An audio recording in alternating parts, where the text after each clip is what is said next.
With version 2.8 coming out in less than 24 hours, we'll have some time to think about if we want to pull or not, since the banners for Phase 1 have been confirmed. However, Sumeru was teased in the latest live stream, which means that it's gonna be coming pretty soon, making it a difficult choice whether to pull or not. Hey, what is going on, guys? It's Jonathan, and welcome to another Genshin Impact video. In today's video, we'll be going over the banners in version 2.8 to hopefully help players decide whether they should pull or not, since we do know that Sumeru is coming out very soon, along with Dendro characters. Before we do jump into it, guys, if you do like the video, please consider hitting the like and subscribe button. This will greatly help our channel to grow and help with the YouTube algorithm, and recommend the video to other viewers. Now, without any further ado, let's jump right into it.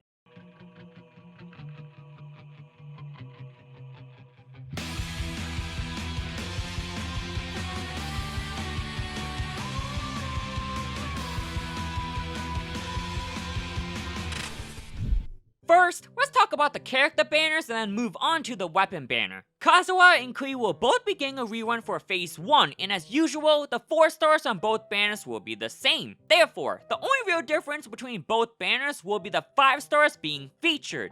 Starting with Kazuha, he's an insane support character that's quickly became more popular over time. One of the reasons why Kazuha is so good though is mainly because of his passive talent, Poetics of Fubutsu. This passive talent will boost the party's elemental damage by 0.4% of Kazuha's elemental mastery for 8 seconds when he triggers a swirl reaction. Something to note though is that he'll only boost elemental damage with the element that was swirled, so you'll generally want to swirl the element that you're dealing the most damage with. This passive talent is absolutely broken and what turns Kazuha into a great buffer for parties, but when you throw in a 4-piece VV into the equation, it's just not even fair, because with the 4-piece VV, Kazuha will then decrease the enemy's elemental resistance by 40% for 10 seconds with the swirled element, meaning he'll now become a buffer through his passive talent and a debuffer through artifacts. When you combine both, characters that deal elemental damage will just deal a substantial amount of extra damage. He also has a very good elemental skill and burst as well, because both do pretty decent damage and help maintain his swirls. His elemental skill in particular is extremely useful for grouping up enemies and actually exploration as well. While he doesn't have a continuous suction like Venti or Sucrose, he does have a very strong pull that's able to move large enemies like Fatui members. Kazuha is my favorite character to explore with as well, because on top of reducing stamina consumption when sprinting, his elemental skill can be used mid-air, which gives him extra height and can cheese large mountains when you're low on stamina. Overall, Kazuha is a very strong character and fun as well. He's helped me clear the Spiral Abyss with 36 stars every single time and has become a staple for my Abyss team. I initially pulled on Kazuha for my FGP account because I liked his aesthetic and design, but was very surprised at how strong he was after gearing him up. It also didn't help that I was watching Demon Slayer at the time. Next up, we have Kui. Now, don't let this adorable and cuteness fool you, because Kui is a DPS character that hits pretty hard. Unfortunately, when most players think of a top tier pyro DPS, they would automatically think of Hu Tao, because Hu Tao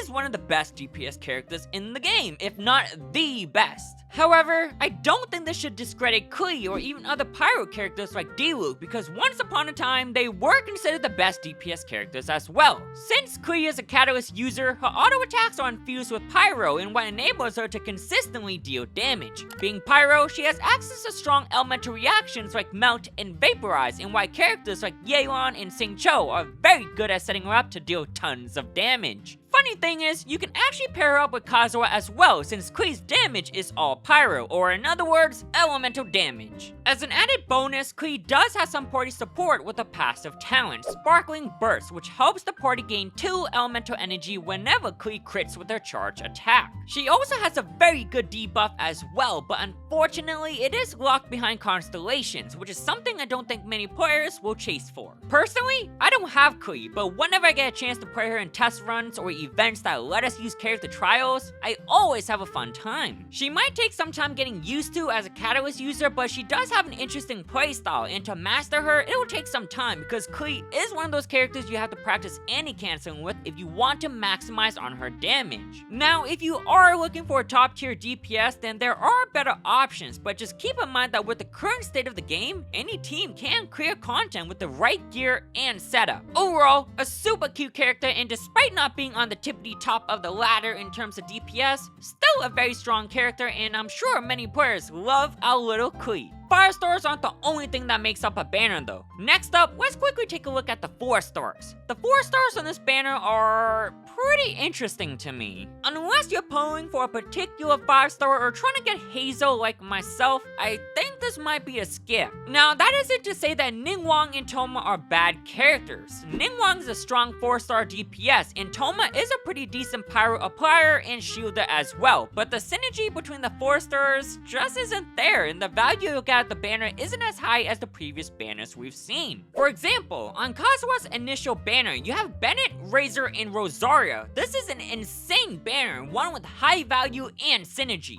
First, you already have Bennett, which immediately makes the banner very good. Razor is a good 4-star DPS like Ningguang, but when you look at Rosaria being paired with Razor, you have access to Super Conduct, and Rosaria also acts as an off-field DPS while boosting the party's crit rate. If you were a new player and pulled on this banner, you'll be all set starting out because you can legitimately make a scary team with the 4-stars on this banner. And hey, if you got Kazuha on that banner as well, even better! With the 4-star for phase 1 of 2.8 Spanner, I just don't see much synergy because you have a Geo DPS character and an Animo DPS character together. If you made a team with these 3 characters here, it just won't be as strong as the previous 4-stars mentioned. Now, I actually would have preferred to see Fischl in this banner instead of Ningguang. I think this makes more sense as well because first of all, Fischl is going to be a featured character in version 2.8, and an important character to the story as well. The cool thing about Fischl is you can build her as a main DPS or support DPS. Building her as a support DPS would have better synergy with Hazel, and adding in Fischl overall would have higher value towards the banner because C6 Fischl is a monster. But yeah, just something I would like to see because even Fischl's bow is on the weapon banner.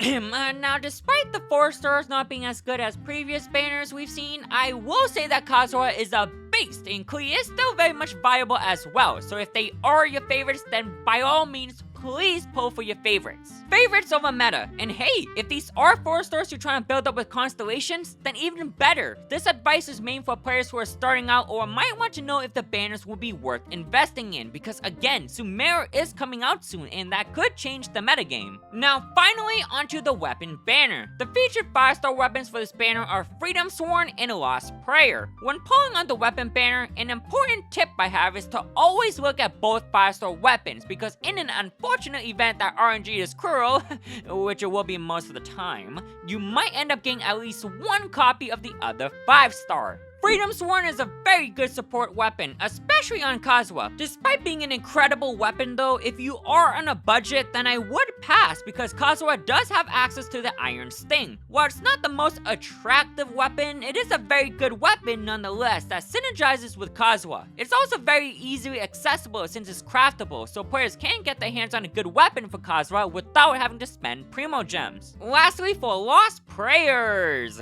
Lost Prayers is one of the best Catalyst weapons we have because of its impressive 33.1% crit rate and 608 base attack. If you do have the Solar Pearl at R5 though like myself on my main account, then I would pass because the overall boost wouldn't be as high and they offer the same secondary stat. With that being said though, Lost Prayers is an amazing catalyst to have, so I can see some players trying to pull on it from maybe Hazel and Freedom Sworn for Kazuha. While the 4-stars on the weapon banner shouldn't be your main focus when pulling, let's take a quick peek and see what they are. Mitternox Waltz, aka Fischl's bow, is a very good physical weapon, but you do have the compound bow as a craftable option. Alley Flash EM sword that boosts overall damage, but the passive will turn off when hit, making it riskier than the Iron Sting, which is also craftable as well. Favonius Lance, an underrated spear and a very good battery weapon at that, since there isn't a sacrificial spear for some reason. Wetsith, one of the best 4-star weapons in the entire game because it actually provides crit damage, a very high one, and an RNG weapon passive that can give characters a large boost. And lastly, Rain, who? Hopefully this video was able to provide some insights on whether you should pull or not. At the end of the day, pull based on your favorites and what your account needs. If you are a player that's looking for value though, and not chasing for any particular 5-star or Hazel, then it would skip because the 4 stars will begin reruns in the future. Same with the weapon banner as well. Alrighty guys, thank you so much for tuning in. If you did enjoy the video, be sure to smash that like and subscribe button. Don't forget to also turn that notification bell so you don't miss on any newly released videos. I've been Johnny D, and until next time, I'll catch you guys in the next one.